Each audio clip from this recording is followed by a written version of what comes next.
নয়, কোনো মুসলমান ব্যক্তির জন্যই এটা ঠিক নয়, এটা মহাবিপত্তি। কেন ঠিক নয়? আমার দরকার সবার কাছে যেন আমার দাম থাকে। তাছাড়া এখন আমার আনন্দ ফুর্তি করার সময়। বোন, তুমি ভুল বলছো, কারণ মহান আল্লাহ তাআলা আলিমুল গায়ব, তিনি তোমার অন্তরেই সবকিছুই জানতে পারেন।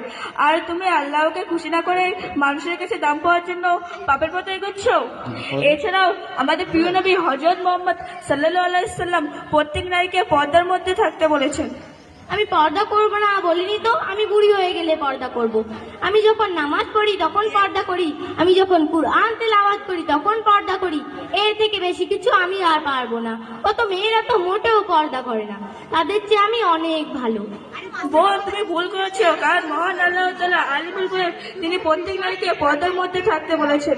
তিনি কুরআনুল কারিমে পর্দার নির্দেশ দিয়েছেন এবং তিনি কুরআনুল কারিমে আরো বলেছেন, হে নারীরা, তোমরা নিজেরা বন্ধু থাকো, তোমরা জাহিলি যুগের মেয়েদের মতো ঘুরে বেরিও না।